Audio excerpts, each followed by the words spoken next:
Louis? Yeah, I give you one example. I could go on and on why it's different, but I give you one example based on the speed at which people do things. In Europe, it takes a lot of time to get the trust of someone that you don't know.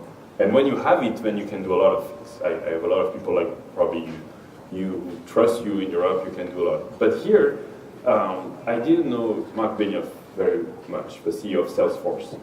Huge success. And congratulations on the recent funding. Thank you. I was about to talk about that. $2 billion in revenue, I mean, huge success. And I have incredible respect, of course, for him. And I meet him here randomly, like an event like this, and I say, hey, Mark, you know, he's doing Chatter, which is like Facebook, but inside your company. And I say, we should really integrate into Sysme, my software, because we aggregate, you know, the social networks, make it easy. And he's like, yeah, great, come see me tomorrow morning.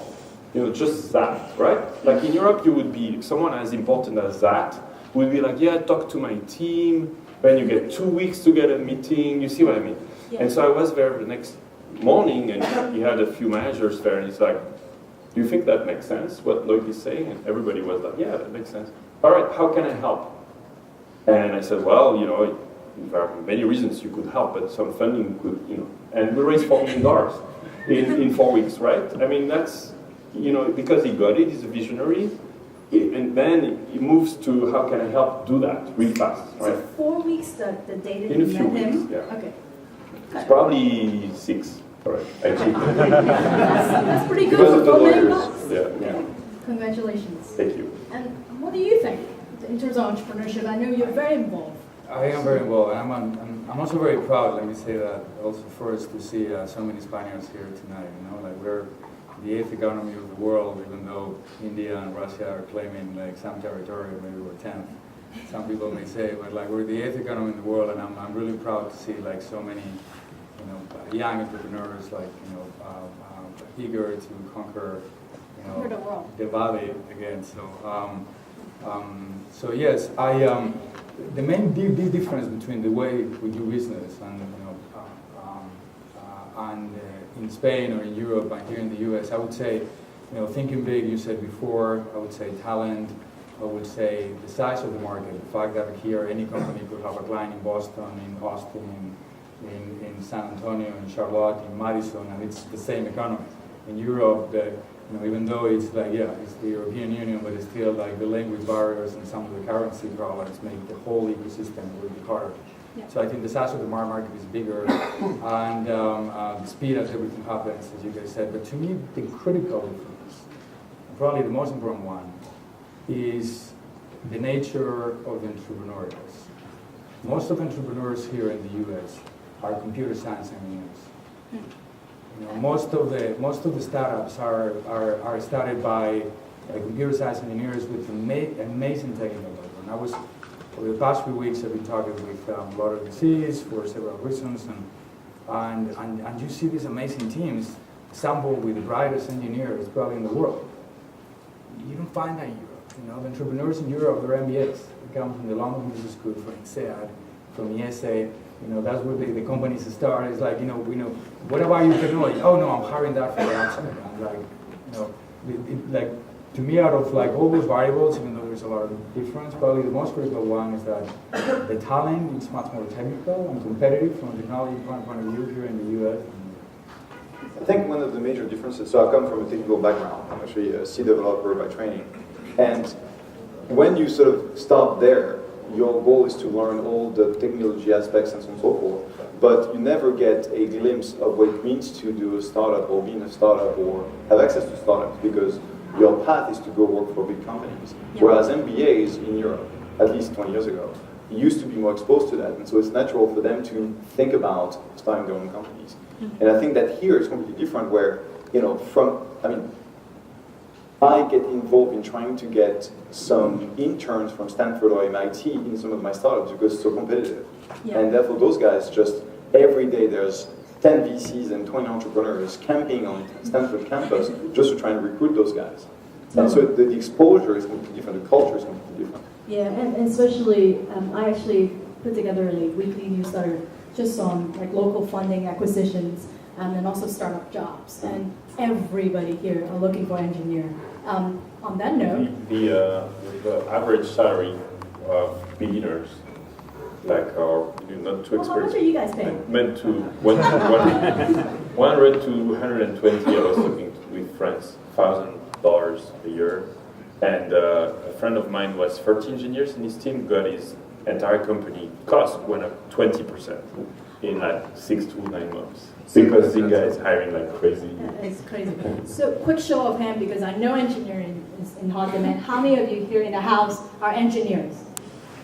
Good, Ah. good, good. You could double your We salary. have like at least 200, jobs in the portfolio, so. Exactly. Excellent. Talk. Yes. I know, I'm sure all of you guys are hiring, so talk to these guys. But beyond that, I know I was talking to a couple of entrepreneurs, actually from Spain, and you guys were asking, it was interesting.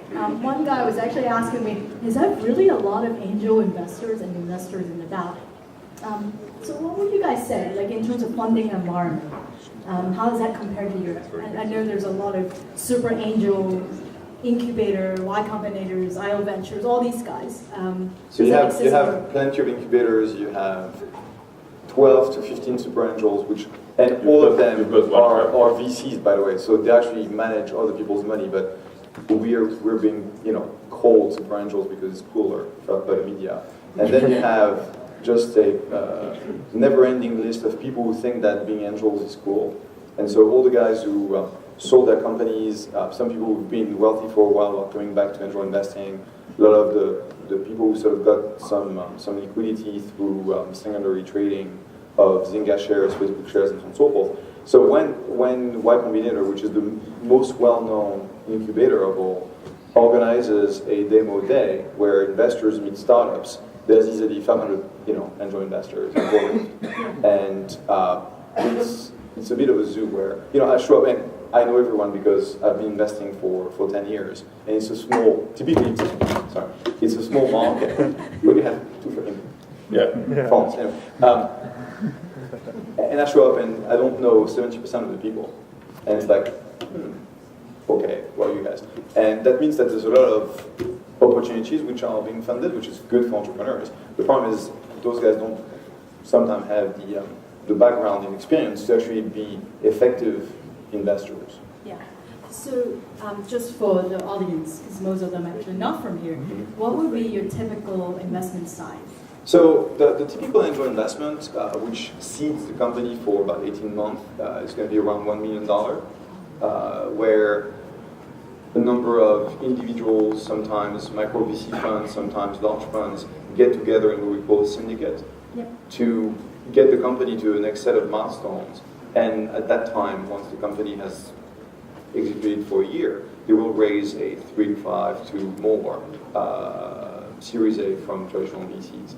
And the point here is that unlike everywhere else on the planet, you, the investor, have to demonstrate to the guy, the entrepreneur, why he should take your money and why you're potentially better than others because of your track record and your contacts and so on and so forth. Anywhere else in the world, the entrepreneur has to go on his knees and beg the investor for cash. And so when I go and visit, investors or angels outside of the valley, they sort of hallucinate when I say that we actually have to work hard to get our money in. It's definitely a reverse. Definitely. And so, Loic, I know you started a company in Europe and also here. How's that different in terms of raising money in your experience?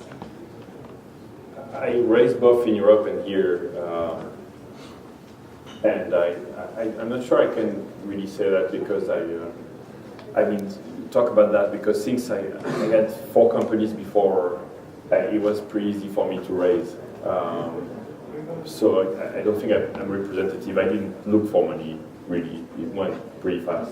I don't want to be that lucky. No, if you have a few before, of it's course. pretty easy to get funding because they repeat, But I would say I would tell you it's very easy to move here. It's really difficult to do anything with people here if you're not based here.